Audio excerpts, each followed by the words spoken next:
The story begins with a disturbing scene on the road where a man is brutally beating his wife.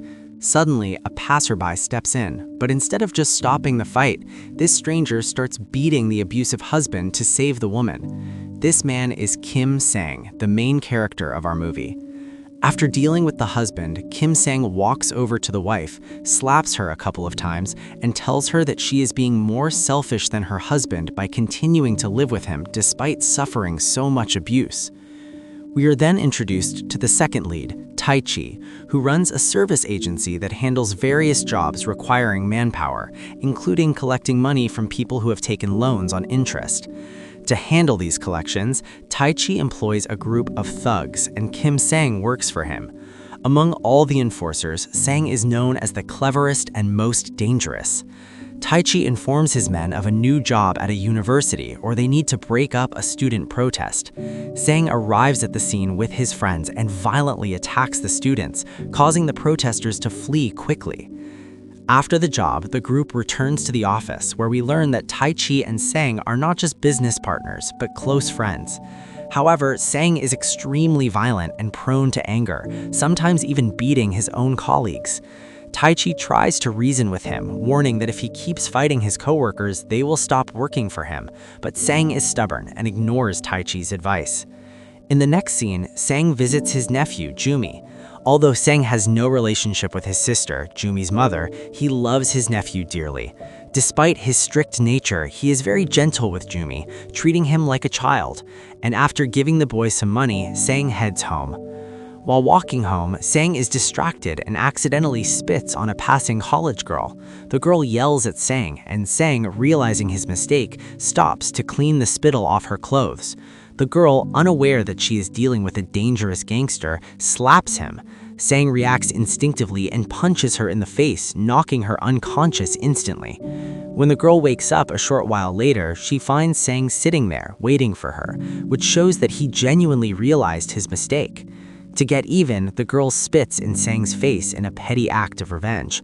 She then demands that Sang pay for her medical treatment, and the two end up going somewhere to eat and drink. During their conversation, they strike up a casual friendship. Her name is Yuri, and it becomes clear that, like Sang, she is unhappy with her personal life. Later, Sang goes to Tai Chi to collect his share of the money. Tai Chi asks Sang when his father is getting out of jail, and Sang reveals that his father was actually released a month ago.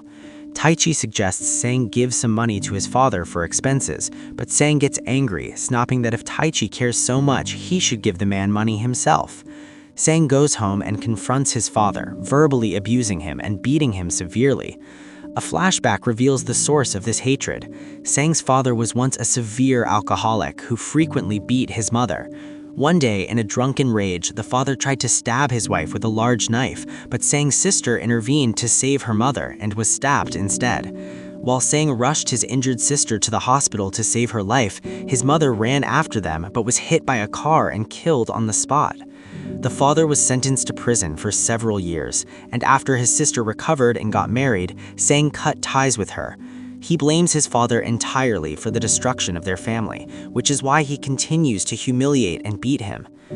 The next day, Sang and Yuri meet again. Yuri knows Sang beats people for a living and teases him about it, but she still drags him along to explore the city.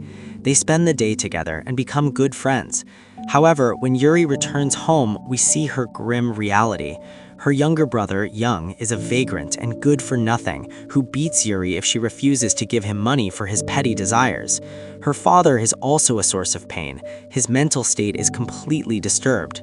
Since her mother died in an accident 2 years ago, her father has been unable to cope. He believes his wife abandoned him for another man and constantly asks his children when she will return. Yuri's life at home is a daily torture. The following day, Sang goes on a collection run with a new female gang member. They arrive at a house where a man is brutally beating his wife. This triggers Sang's childhood trauma, as he has zero tolerance for domestic violence. Before taking the money, Sang beats the man severely, warning him, "If you want to spend your old age well, treat your family well." Back at the office, Tai Chi is thrilled with the money collected and takes the team out to a bar. Afterward, Taichi gives Sang extra money, specifically asking him to give it to his father, advising Sang to remember the past but to treat his father better. When Sang gets home, he throws Taichi's money in his father's face. His father looks deeply regretful, crying and apologizing for his past mistakes, but this only infuriates Sang further, and he beats his father brutally again. At this point, we see a flashback regarding Yuri's mother. Years ago, Yuri went with her mother to their shop, where thugs were throwing their belongings into the street to clear the area. Yuri's mother tried to fight them off, but one of the men killed her. Although the killer's face isn't shown clearly, Taichi was visible in the scene, implying that the enforcer who killed Yuri's mother was actually Sang. Yuri witnessed this from a distance, but couldn't see the killer's face clearly. In the present, Sang's nephew Jumi is with his friends who are discussing how his father used to beat his mother, leading to their divorce. The friends mock Jumi because their fathers bought them video games, asking who would buy one for Jumi since his father abandoned him. Sang arrives and learns why Jumi is upset. He calls Yuri to meet them at the market. Before she arrives, Sang buys Jumi the video game. The three of them, Sang, Yuri, and Jumi, spend a day wandering around, eating, and enjoying themselves. At night, they drop Jumi off at home, waiting with him until his mother returns from work. Afterward, Sang and Yuri go to eat, and Yuri mentions that her mother used to have a similar food stall before miscreants vandalized it. Their conversation confirms that Yuri has no idea Sang is the one who killed her mother. As they talk, we see Sang laugh for the first time in the movie, showing that being with Yuri helps him briefly forget his pain. The next day, Yuri's brother Young joins Taichi's agency. Taichi sends Young to collect money alongside Sang. Young is unaware that the job involves physical violence and is extremely nervous, and seeing his hesitation, Sang abuses him. After work, Taichi advises Sang to be gentler with his men and gives him money to buy a new phone. At the phone shop, Sang discovers his sister working there. He treats her kindly for the first time, and they go to her house for dinner, reminiscing about the old days. Sang encourages her to remarry so Jumi can have a father. When he tries to give her money, she refuses to keep it all, saying she will give half to her father because she has forgiven him. She begs Sang to forgive him too. Hearing about his father triggers Sang's rage again. On his way home, he beats a stranger on the street. When he reaches his house, he starts beating his father, screaming at him for ruining his childhood. Tragically, Sang doesn't realize that his nephew Jumi is present and is watching him beat his grandfather. Sang returns to his extortion work, brutally beating a man for money. To scare the victim, Sang orders Young to bring him a hammer. Terrified that Sang might actually kill the man, Young refuses. Enraged, Sang beats Young, and when his partner tries to intervene, Sang beats him too. Back at the hideout, Taichi sees Young's injuries and realizes what happened, though everyone is too scared to speak Sang's name. That night at a bar, Taichi tries to convince Sang to forgive his father, arguing that holding on to these bitter memories is ruining the lives of everyone around him. Sang explodes in anger, shouting so loudly that a nearby patron asks him to be quiet, and Sang fights that man as well. Sang storms home, muttering that he will kill his father and end this forever. However, when he arrives, he finds his father unconscious in a pool of blood, having cut his own wrist. Sang's anger instantly turns to remorse, and he lifts his father onto his shoulders and rushes him to the hospital. Meanwhile, Yuri's life is falling apart as her father's mental state deteriorates to the point where he attacks her with a knife. Yuri flees the house to save herself.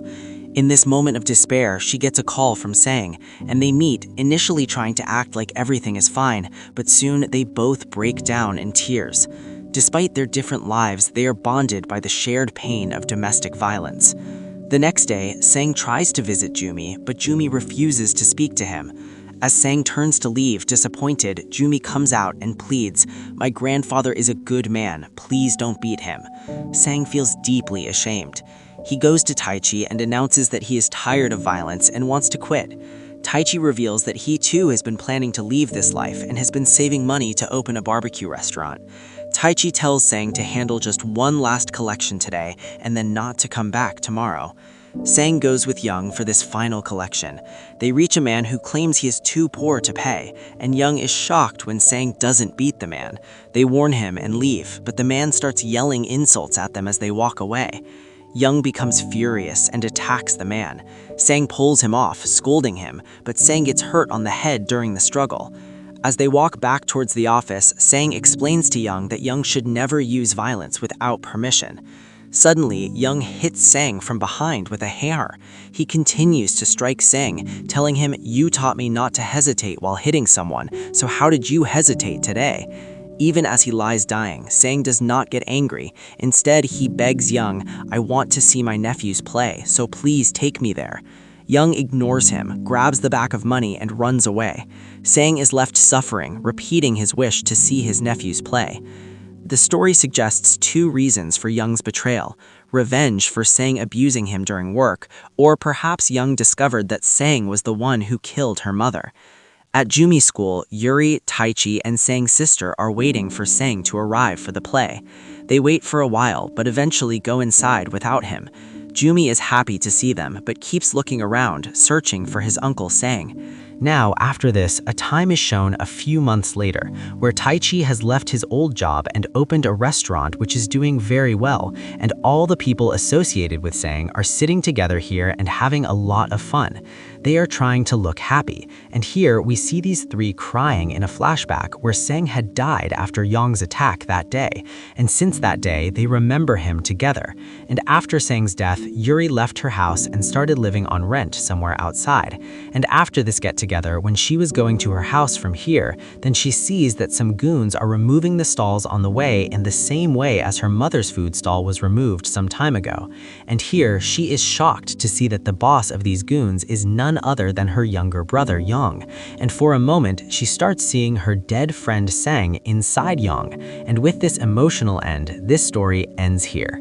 So, I will meet you with another new story. Till then, goodbye.